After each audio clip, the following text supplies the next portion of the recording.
Nate, why are you giving away all your secrets regarding cleaning? Aren't you worried about your competition? All right. Look, first of all, I'm not divulging any secrets here regarding cleaning.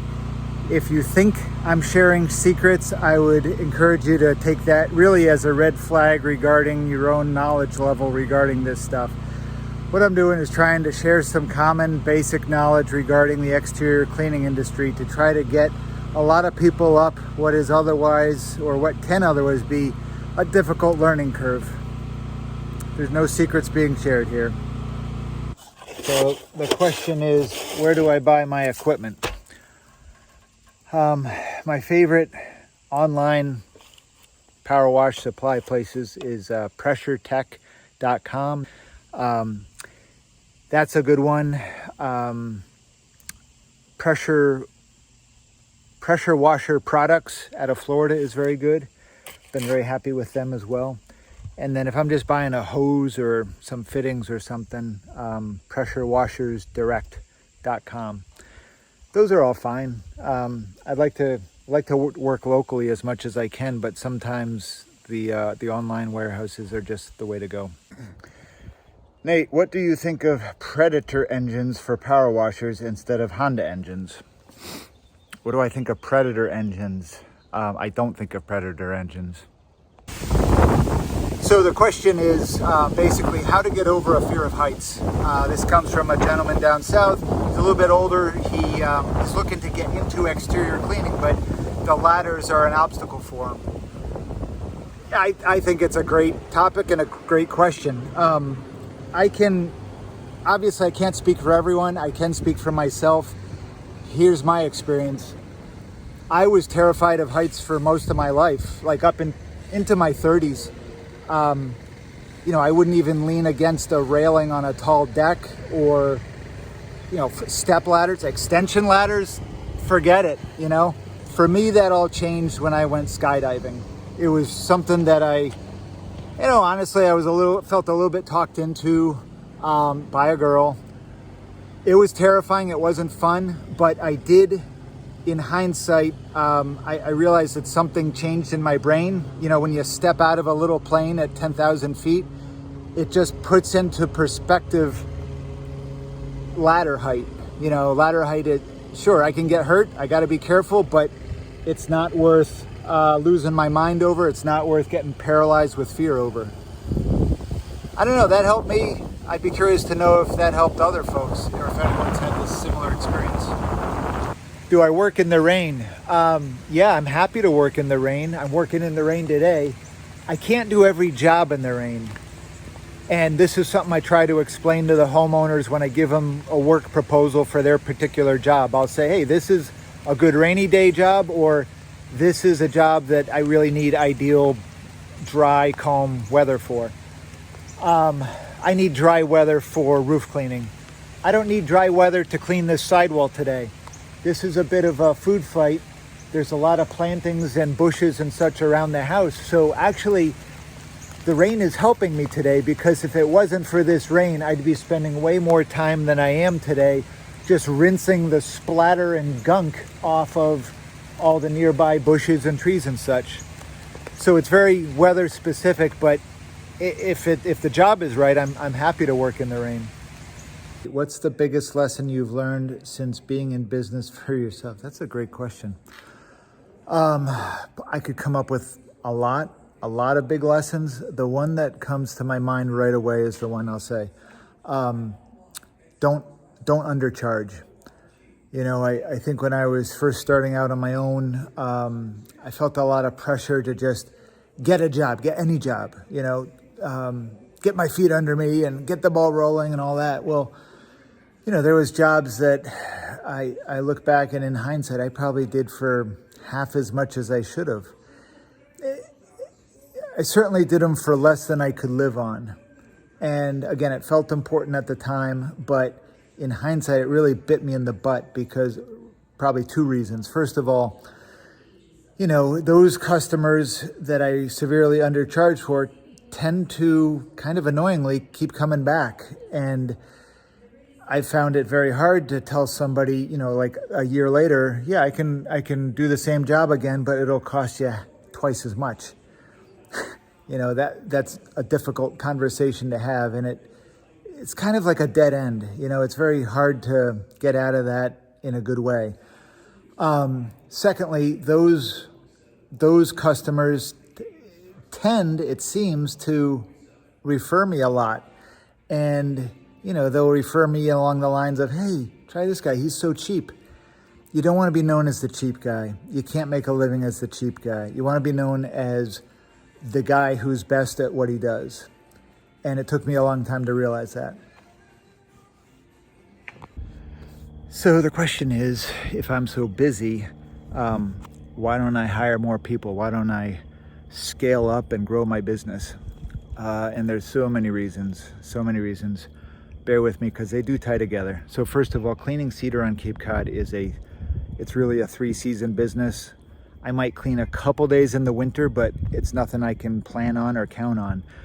So you have a 3-season business. It's seasonal. You're going to get into seasonal layoffs. That gets into losing people over the winter. And that ties into my next issue with hiring people to clean cedar, because as a lot of people know or learn the hard way, there's a long learning curve to do it right and do it well and put out high quality work. There's a long learning curve. This isn't like cleaning vinyl or hardy board. This is a totally different thing. I'm just going to say it, these hands might have 15,000 hours cleaning cedar, maybe 20,000. In no way does that compare to the quality being put out by the guy who's on his first season or two. It just doesn't. I've talked to all the small business experts, and they all say, Nate, it's not a matter of hiring a couple people. They say I'd have to hire like a lot of people, have crews and trucks, just to get to the point where I'm making as much as I'm making now in terms of how much I keep. I look to my left and right at the companies that have scaled up in the area, and I'm not trying to be critical. They have certain advantages that I don't, but, and look, we're all doing our best. We all have to make a living. We all have our angle, but I don't want to put out the quality that they do. I don't want their quality problems. I want to know that whatever's done, it's done by me. It's done as right as it can be. And if there's any questions, I can simply answer for it.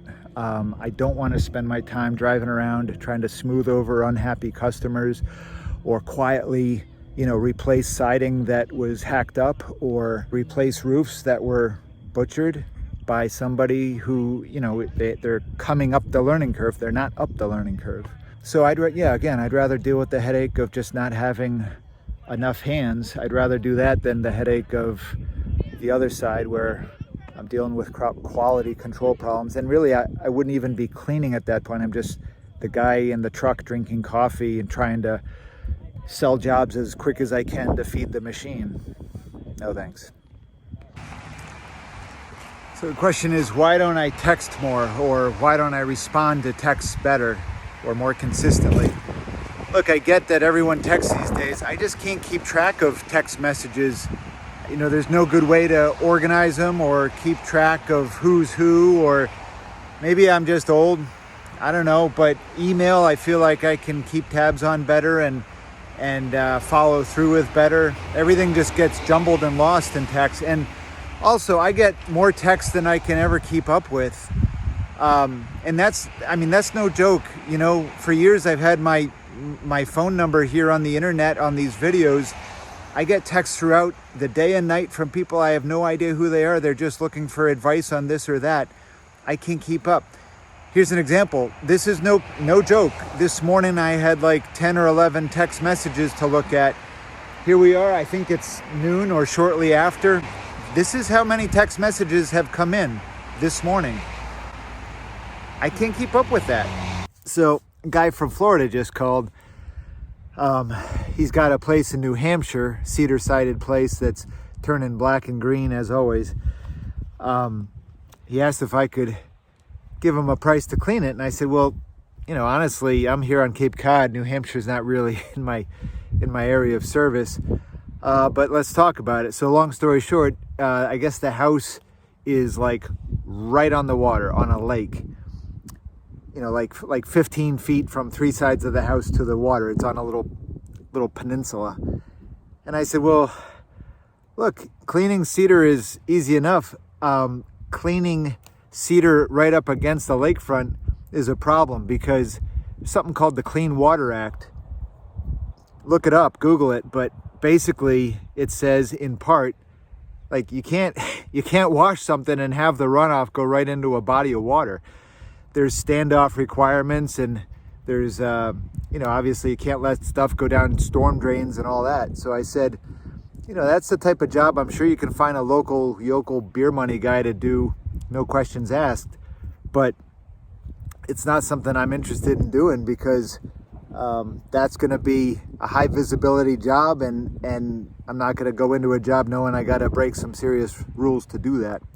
So just something to keep in mind if you're in the exterior cleaning business. Geez, make sure you're familiar with that. You don't want to be the guy that make an example of. 9 out of 10 guys get away with it, but you don't want to be that 10th guy.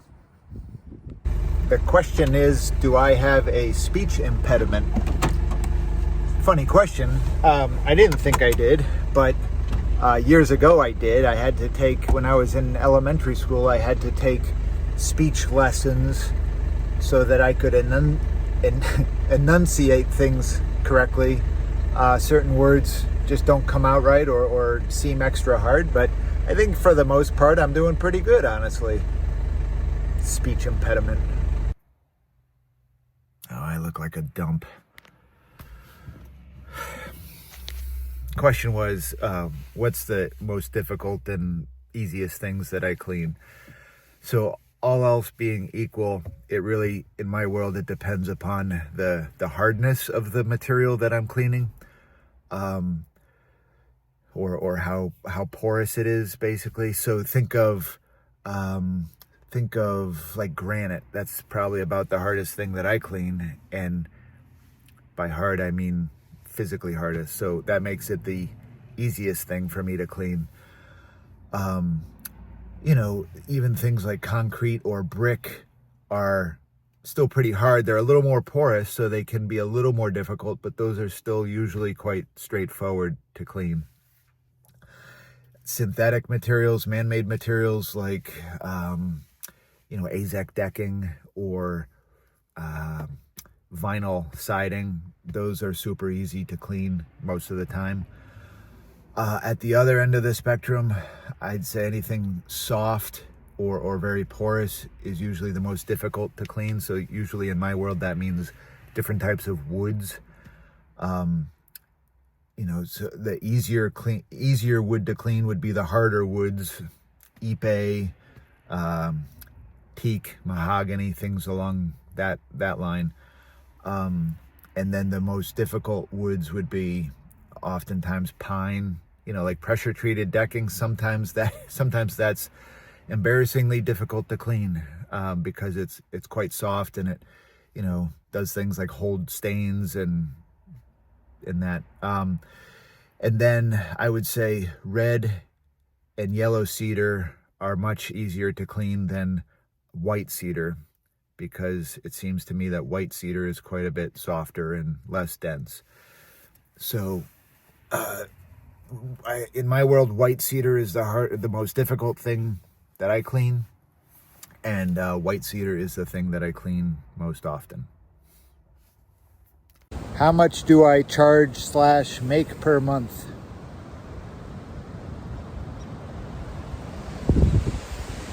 I don't really charge by the month, but how much do I make?